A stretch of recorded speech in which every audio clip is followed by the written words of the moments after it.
నమస్కారం అమరావతి న్యూస్ కి స్వాగతం. ఈనాటి వార్తా విశేషాలు. Artificial intelligence and emerging technologies for government digital transformation అంశంపై సచివాలయంలో వర్క్షాప్ నిర్వహించారు. ఏఐ ఎమర్జింగ్ టెక్నాలజీల ఆవశ్యకత, పాలనలో వాటి వినియోగంపైన సీఎం చంద్రబాబు ఉన్నతాధికారులకి మార్గనిర్దేశం చేశారు. ఈ వర్క్ షాప్ కి ప్రభుత్వ ప్రధాన కార్యదర్శి విజయానంద్, డీజీపీ హరీష్ కుమార్ గుప్తా, వివిధ శాఖల అధికారులు, కేంద్ర ఐటీ శాఖ మంత్రి సెక్రటరీ చంద్రశేఖర్ సహా పలువురు నిపుణులు హాజరయ్యారు. గుడ్ గవర్నెన్స్ కోసం ఏఐ సహా నూతన టెక్నాలజీ వినియోగం, పౌర సేవల్లో మెరుగైన ఫలితాలు సాధించడంపై చర్చించారు. గ్రామస్థాయి నుంచి రాష్ట్ర స్థాయి వరకు పౌర సేవల్లో టెక్నాలజీ వాడకం, ప్రస్తుతం అనుసరిస్తున్న విధానాలు, ఫలితాలను పరిశీలించారు.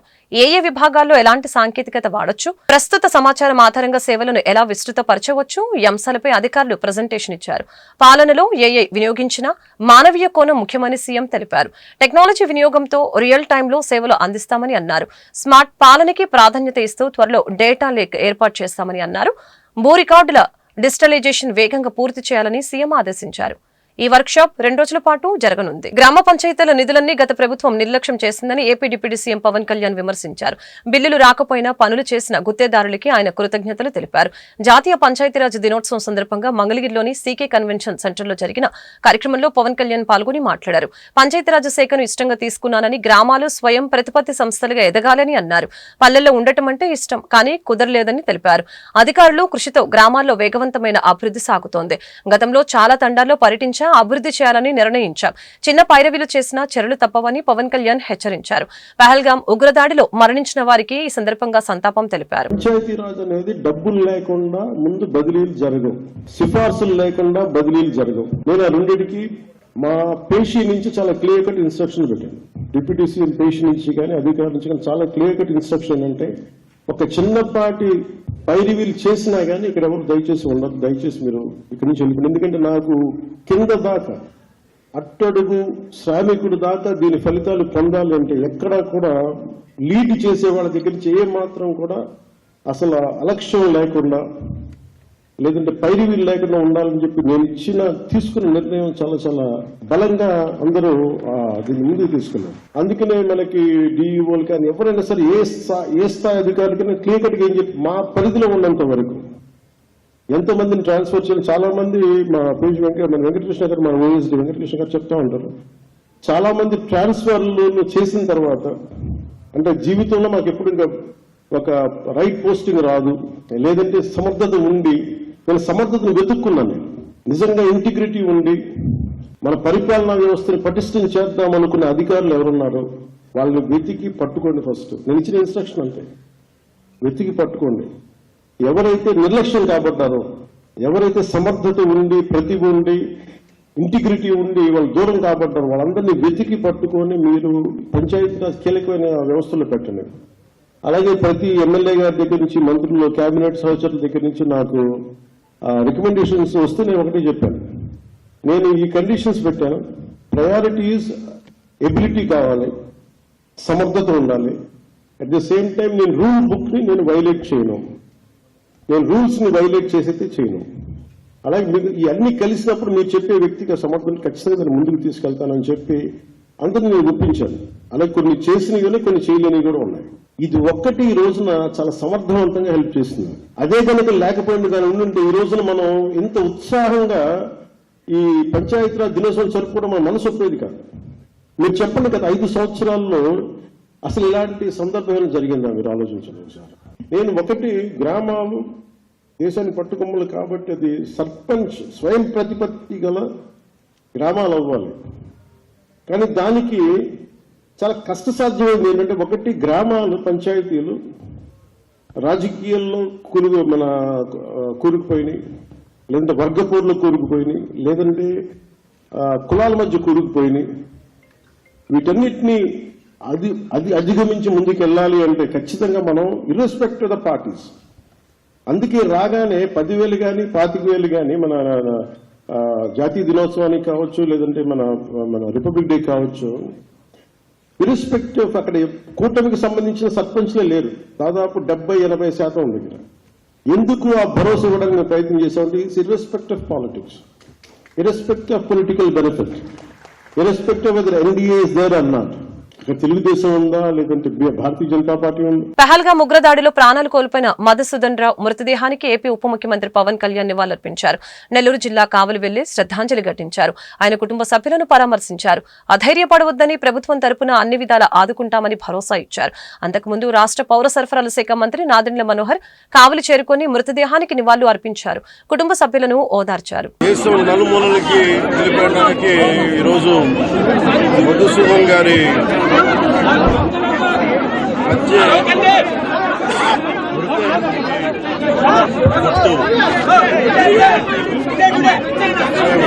ఇందాక కుటుంబ సభ్యులతో మాట్లాడాను.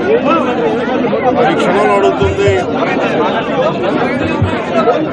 వాళ్ళు ఇంకా నమ్మశక్యం లేని పరిస్థితిలో ఉన్నారు.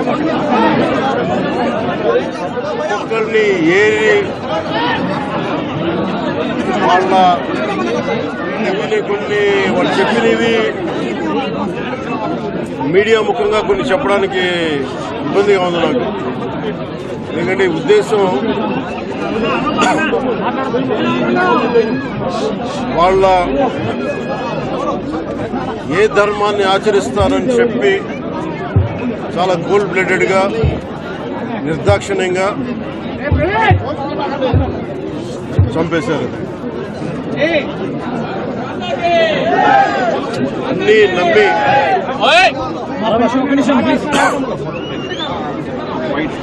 కశ్మీర్లో అన్ని ప్రశాంతత ఉంది గత కొన్ని సంవత్సరాలుగా. అన్నీ బాగుంటాయి అని చెప్పి వెళ్తే మేము తిరిగి ఇలా ఈ పరిస్థితుల్లోకి వాళ్ళు నాకు కూడా బాధ ఇంకా గుండెలోనికి మాట్లాడలేకపోతాం. ప్రత్యేకించి దీన్ని రేపు కానీ ఎల్లుండి కానీ ప్రత్యేకమైన సమావేశం మంగళగిరిలో ఏర్పాటు చేస్తాం. ఎంత కిరాతకంగా ఎంత దారుణంగా చంపారు వాళ్ళని. ఈ సమయంలో వాళ్ళు అడుగుతూ మేము ఆత్మగౌరవం ఉన్న వాళ్ళని నిజంగా ఇక్కడ ఏదో ఒక ఎక్స్గ్రేషియా ప్రకటించడానికో లేదంటే దీనికో రాలేదు. నిజంగా ఉగ్రవాదుల దాడిలో ఇది రిపీటెడ్గా, ఎందుకంటే నేను 86 నుంచి 89 వరకు నేను కాశ్మీర్లో ప్రతి సమ్మర్లో ఉన్న పరిస్థితుల్లో షూటింగ్ వల్ల వెళ్ళేవాడిని, పనిచేసేవాడిని.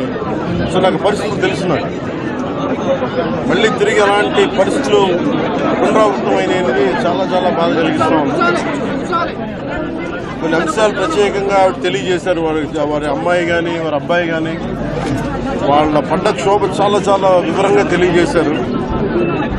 ఎంత సాడిస్టిక్గా, ఎంత మెథాడికల్గా, కోల్డ్ బ్లడెడ్గా చంపేశారు చెప్తుంటే అసలు కడుపులో బాధ ఉండలు చుట్టుకుపోతున్నాం. జమ్మూ కాశ్మీర్లోని పహల్గామ్ ఉగ్రదాడిలో ప్రాణాలు కోల్పోయిన సాఫ్ట్వేర్ ఇంజనీర్ మధుసూదన్ రావు భౌతిక కాయం శ్రీ పొట్టి శ్రీరాములు నెల్లూరు జిల్లా కావలికి చేరుకుంది. అక్కడ కుమ్మర వీధిలో ఆయన తల్లిదండ్రులు తిరుపాల్, పద్మావతి నివాసం ఉంటున్నారు. స్థానికంగా వారు అరటిపళ్ల వ్యాపారం చేస్తున్నారు. మధుసూదన్ రావు మృతి విషయాన్ని బంధువులు తొలుత వారికి చెప్పలేదు. గాయాలు అయినట్లు మాత్రమే సమాచారం ఇచ్చారు. మధుసూదన్ భౌతిక కాయాన్ని బుధవారం రాత్రి చెన్నై ఎయిర్పోర్టుకు, అక్కడి నుంచి గురువారం ఉదయం రోడ్డు మార్గంలో కావలికి తీసుకుని వచ్చారు. కుమారుడి మృతదేహాన్ని చూసి తల్లిదండ్రులు కన్నీరు మున్నీరు అయ్యారు. మధుసూదన్ రావు 12 ఏళ్ల క్రితమే బెంగళూరులో స్థిరపడ్డాడు. నేడు కావలిలో ఆయన అంత్యక్రియలు జరగనున్నాయి. వైసీపీకి చెందిన ఏపీ మాజీ మంత్రి విడుదల రజని మరిది గోపిని ఏసీపీ అధికారులు అరెస్టు చేశారు.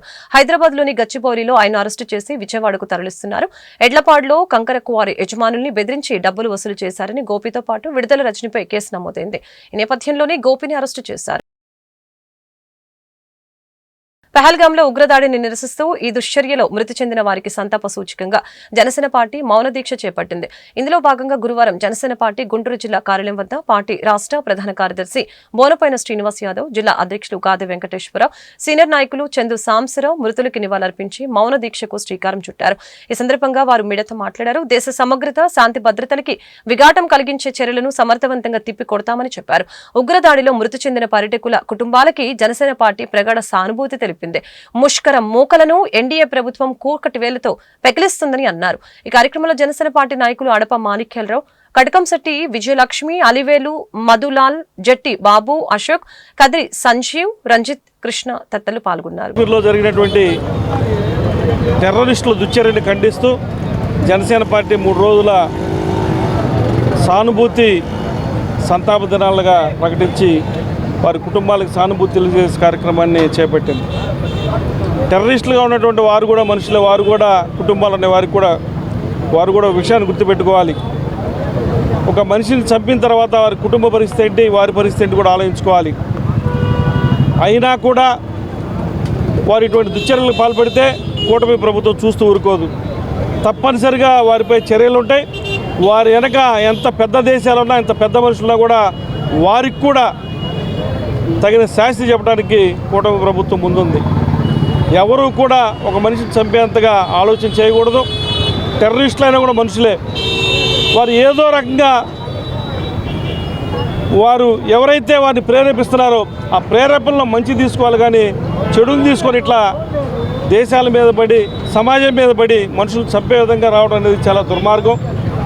ఈ యొక్క చర్యని తీవ్రంగా ఖండిస్తూ చనిపోయిన వారి కుటుంబాలకి మా జనసేన పార్టీ తరఫున, పవన్ కళ్యాణ్ గారి తరఫున, గుంటూరు జిల్లా జనసేన పార్టీ తరఫున మా ప్రగాఢ సానుభూతిని తెలియజేస్తాం. జమ్మూ కాశ్మీర్లో జరిగినటువంటి మారణ హోమాన్ని నిరసిస్తూ జనసేన పార్టీ ఈ 3 రోజులను కూడా నిరసన దినాలుగా, సంతాప దినాలుగా ప్రకటించింది. మా నాయకుడు శ్రీ పవన్ కళ్యాణ్ గారి పిలుపు మేరకు నిన్న క్యాండిల్ లైట్ విజిల్ జరిగింది. ఇవాళ ధర్నా కార్యక్రమాలు జరుగుతున్నాయి. రేపు కూడా మానవహారం ధర్నా కార్యక్రమాలు, క్యాండిల్ లైట్ విజిల్స్ ప్లాన్ చేస్తాం. ఇదంతా ఎందుకంటే బాధతోటి మన దేశ అభివృద్ధిని, జమ్మూ కాశ్మీర్ అభివృద్ధిని చూడలేని కొంతమంది దుర్మార్గులు చేస్తున్నటువంటి ఈ మారణ హోమం ఆపాల్సిన టైం ఆసన్నమైంది. కాబట్టి కేంద్ర ప్రభుత్వం ఎలాంటి నిర్ణయం తీసుకున్నా యావత్ భారతదేశ ప్రజలు కూడా కేంద్ర ప్రభుత్వానికి అండగా ఉంటుందని మన పార్టీ తరఫున, మా పార్టీ తరఫున, అలాగే మన కూటమి ప్రభుత్వం తరఫున, ఆంధ్రప్రదేశ్ తరఫున పవన్ కళ్యాణ్ గారు ఆ నిర్ణయం తీసుకోవడం జరిగింది. దాన్ని మేము సమర్థిస్తూ, మద్దతిస్తూ మేము పవన్ కళ్యాణ్ గారి ద్వారా ఈ ప్రభుత్వాలకు అండగా ఉంటామని తెలియజేస్తూ మరొక్కసారి ఈ ముష్కరుల యాక్టివిటీని తీవ్రంగా ఖండిస్తూ ఆ ఎఫెక్టెడ్ ఫ్యామిలీస్ ఎవరైతే ఉన్నారో, మా బంధువుల్ని కోల్పోయిన ఫ్యామిలీస్కి మా ప్రగాఢ సానుభూతిని తెలియజేస్తూ, ఇంకా శ్రీనగర్లో కొంతమంది గాయపడిన వాళ్ళు ఉన్నారని తెలుస్తుంది. వాళ్ళు వెంటనే కోలుకోవాలని కూడా భగవంతుని ప్రార్థిస్తూ మరొక్కసారి ఈ తీవ్రవాద చర్యల్ని ఖండించడం, మేరా భారత్ మహాన్ అని చాటి చెప్పడానికి మేము ఈ కార్యక్రమాలు చేపట్టాం. జాతీయ పంచాయతీరాజ్ దినోత్సవం జిల్లా పరిషత్ సమావేశ మందిరంలో గురువారం ఘనంగా జరిగింది. ఈ కార్యక్రమంలో అధికారులు, ఉద్యోగులు పాల్గొన్నారు. ఈ సందర్భంగా ZP accounts officer Samuel Paul మాట్లాడారు. జాతీయ పంచాయతీరాజ్ వ్యవస్థ ఏర్పడి విధి విధానాల గురించి వివరించారు. ఈ సందర్భంగా ZP accounts officer Samuel Paul మాట్లాడుతూ జాతీయ పంచాయతీరాజ్ వ్యవస్థ ఏర్పాటు, విధి విధానాల గురించి వివరించారు. గ్రామ స్వరాజ్యమే లక్ష్యంగా పంచాయతీరాజ్ వ్యవస్థ పనిచేస్తుందని తెలిపారు. నా పేరు శామ్యూల్ పాల్, జిల్లా పరిషత్ అకౌంట్స్ ఆఫీసర్గా పనిచేస్తున్నాను. ఈరోజు జాతీయ పంచాయతీరాజ్ దినోత్సవం సందర్భంగా జిల్లా పరిషత్ కార్యాలయంలో జాతీయ పంచాయతీరాజ్ దినోత్సవం సెలబ్రేషన్ చేయటం జరిగింది. దేశవ్యాప్తంగా, భారతదేశ వ్యాప్తంగా ఈరోజు అనగా ఏప్రిల్ 24న జాతీయ పంచాయతీరాజ్ దినోత్సవం జరుపుకుంటున్నారు. మన రాష్ట్రం తరపున మరి సీకే కన్వెన్షన్ హాల్లో రాష్ట్ర ప్రభుత్వం ఏర్పాటు చేసిన ఉత్సవాలు ఘనంగా జరుగుతున్నాయి. దాంట్లో భాగంగా మేము జిల్లా పరిషత్లో ఈరోజు ఇక్కడ కార్యక్రమం నిర్వహించాం. ఈ పంచాయతీరాజ్ వ్యవస్థ అనేది 1957వ సంవత్సరంలో బలవంతరాయ్ మెహతా కమిటీ ఈ 3 అంచెల పంచాయతీరాజ్ విధానాన్ని సిఫార్సు చేసింది. ఇది 73, 74 రాజ్యాంగం ద్వారా రాజ్యాంగ సవరణ జరిగి ఈ పంచాయతీరాజ్ వ్యవస్థ అనేది 3 అంచెల వ్యవస్థ అనేది అమల్లోకి వచ్చింది. ఈ వ్యవస్థలో జిల్లా పరిషత్తులు, అదేవిధంగా మండల పరిషత్తులు, అదేవిధంగా గ్రామ పంచాయతీలు అనేటువంటి 3 అంచెల పరిపాలనా విధానం కొనసాగుతూ ఉంది. ఈ పంచాయతీరాజ్ వ్యవస్థ మరి పంచాయతీరాజ్ చట్టంలో ఉన్న సిఫార్సుల మేరకు పనిచేయటం జరుగుతుంది. అదేవిధంగా గ్రామ స్థాయిలో సర్పంచులు, మండల స్థాయిలో ఎంపీపీలు, జిల్లా స్థాయిలో జిల్లా పరిషత్ చైర్మన్లు, పాలకవర్గం ఈ పరిపాలన నిర్వహిస్తూ ఉంటారు. గుంటూరు నగర అభివృద్ధికి కూటమి ప్రభుత్వం కట్టుబడి ఉందని తూర్పు ఎమ్మెల్యే మహమ్మద్ నజీర్ స్పష్టం చేశారు. ఇందులో భాగంగా శంకర్ విలాస్ ఫ్లైఓవర్ బ్రిడ్జి పునర్నిర్మాణం చేపట్టామని అన్నారు. ఈ బ్రిడ్జి నిర్మాణం పూర్తయితే ట్రాఫిక్ సమస్య పరిష్కారం అవుతుందని చెప్పారు. 1,06,00,000 వ్యయంతో చేపట్టిన women's college main road, compound wall నిర్మాణానికి MLA Mohammed Nazeer, Guntur in charge mayor Sheikh Sajeela గురువారం శంకుస్థాపన చేశారు. అనంతరం ఎమ్మెల్యే మీడియాతో మాట్లాడారు. ప్రజల అవసరాలను తీర్చడమే కూటమి ప్రభుత్వ లక్ష్యమని తెలియజేశారు. ఈ కార్యక్రమంలో స్థానిక కార్పొరేటర్ పోతురాజు సమత, కూటమి నాయకులు పాల్గొన్నారు. ఎంతో ప్రతిష్టాత్మకంగా నిర్మించబోతున్నటువంటి అరండల్పేట రైల్వే ఓవర్ బ్రిడ్జ్ నిర్మాణానికి అవసరమైనటువంటి స్థలాన్ని ముఖ్యంగా ప్రభుత్వ ఆస్తిగా ఉన్నటువంటి ఉమెన్స్ కాలేజ్ ఆర్జేడి ఆఫీస్తో పాటు ప్రభుత్వ కళాశాల మహిళా కళాశాల కాంపౌండ్లో ఉన్నటువంటి దాదాపు 20 అడుగులు లోతుగా 1.2 కిలోమీటర్స్ వెడుతున్నటువంటి ఏరియాని వెకేట్ చేయడం జరిగింది. వాళ్ళ దగ్గర నుంచి వాళ్ళ కాంపెన్సేట్గా ఇచ్చేటువంటి బాండ్స్ కాకుండా ఆ గోడని కాంపౌండ్ వాళ్ళని నిర్మించి వెంటనే, ఎందుకంటే ప్రభుత్వ ఆసుపత్రిలో మహిళా విద్యార్థి మహిళలు ఉంటారు, అలాగే ప్రభుత్వ ఆసుపత్రికి సంబంధించినటువంటి పేషెంట్స్కి ఇబ్బంది రాకూడదనేటువంటి ఆలోచనతో వెంటనే టెండర్స్ని పిలవడం, ఈ కాంపౌండ్ వాల్ నిర్మించడానికి దాదాపు 1,06,00,000 రూపాయలతో 1.2 కిలోమీటర్స్ సంబంధించినటువంటి కాంపౌండ్ వాల్స్ 2 డివిజన్స్లో 5, 6 డివిజన్ సంబంధించినటువంటి ఉమెన్స్ కాలేజ్ సదరన్ వైజ్గా తూర్పు పడమర వైపు 2 వైపులు కూడా గోడలు కట్టడం, అలాగే ప్రభుత్వ ఆసుపత్రికి కూడా 2 డివిజన్కి సంబంధించినటువంటి గోడని నిర్మించేటువంటి కార్యక్రమాన్ని తీసుకోవడం జరిగింది. తప్పకుండా ROB అనేది నిర్మించడానికి అవసరమైనటువంటి ప్రతి ఒక్క కార్యక్రమం కూడా వేగవంతం చేస్తూ వెంటనే ఈ రైల్వే ఓవర్ బ్రిడ్జ్ కార్యక్రమాన్ని ప్రారంభించి ప్రజలకు అవసరమైనటువంటి సౌకర్యాలు కల్పించడంతో గుంటూరు నగరపాలక సంస్థ మరియు ప్రభుత్వం చిత్తశుద్ధితో ముందుకు సాగుతూ ఉంది. తప్పకుండా ఎవరికైతే నష్టపరిహారం చెల్లించాలో వాళ్ళందరికీ కూడా మొన్నే చెక్స్ కూడా ఇవ్వడం జరిగింది. దాదాపు 71 లక్షల రూపాయలతో చెక్స్ వాళ్ళకి ఇవ్వడం జరిగింది. ఈరోజు ప్రభుత్వ ఆసుపత్రి కానీ మహిళా కళాశాలకు కానీ గోడ నిర్మించడం, అలాగే ప్రైవేట్ ప్రాపర్టీకి సంబంధించినటువంటి కాంపెన్సేషన్ కూడా వాళ్ళని వెంటనే అందించడం జరుగుతుంది. కాబట్టి ఈ కార్యక్రమం ప్రజలందరూ కూడా సహకరించాలని చెప్పి మనస్ఫూర్తిగా కోరుకుంటున్నాం. మౌలిక వసతులు కల్పించడమే ఈ యొక్క ప్రభుత్వ లక్ష్యం. ఇది ఒక మంచి ప్రభుత్వంగా, అంటే ప్రజలకి ఏ ఇబ్బంది కలగకూడదు. ఇక్కడ ఉన్న జీజీహెచ్లో ప్రతి ఒక్కరు డిసీజ్తో బాధపడుతున్నారు కాబట్టి మంచి ఆరోగ్యపరంగా కానివ్వండి, వాళ్ళకి ఏ ఇబ్బంది పడకుండా ఈ యొక్క మంచి కార్యక్రమం ఏర్పాటు చేయడం జరిగింది. మీరు చూడొచ్చు ఈ శంకర్ విలాస్ దగ్గర కూడా ఎలాగైతే చేశామో ప్రతి ఒక్కటి కూడా మేము అభివృద్ధి దిశగా ముందుకు తీసుకెళ్తామని తెలియజేస్తున్నాం.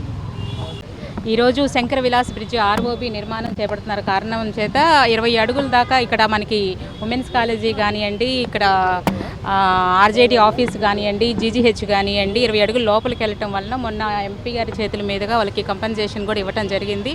మన మున్సిపాలిటీ తరపు నుంచి ఇక్కడ 1,06,00,000తో ఈ కాంపౌండ్ వాల్ అనేది కూడా నిర్మిస్తున్నారు. ఇది 1.2 కిలోమీటర్ దూరంలో ఈ వాల్ అనేది ఉంటుంది. ఇక్కడ మనకి అనౌన్స్ చేసిన వెంటనే కూడా ఈ వర్క్లు అనేది కూడా చాలా ఫాస్ట్గా ఎమ్మెల్యే గారు కానివ్వండి, కమిషనర్ గారు కానివ్వండి, MP గారు కానివ్వండి వెంటనే కాంపౌండ్ వాళ్ళు కట్టించే విషయంలో కానివ్వండి, ఏదైనా వర్కులు అనేది ఫాస్ట్గా జరిగే విషయంలో కానివ్వండి చాలా ఫాస్ట్గా కూడా చర్యలు తీసుకోవడం జరిగింది. ఈ వాల్ అనేది ఈరోజు ఎమ్మెల్యే గారు, మేయర్ గారి చేతుల మీదుగా ఈరోజు ఇక్కడ శంకుస్థాపన ప్రోగ్రాం జరగడం జరిగింది. దీనికి అందరూ కూడా చాలా హ్యాపీగా ఫీల్ అవుతున్నారు. వాళ్ళు కూడా త్వరగా కంప్లీట్ చేయాలని కూడా కోరుకుంటున్నారు. ఈ వార్తలు ఇంతటితో సమాప్తం. మరొక బులెటిన్ మళ్ళీ కలుద్దాం. నమస్కారం.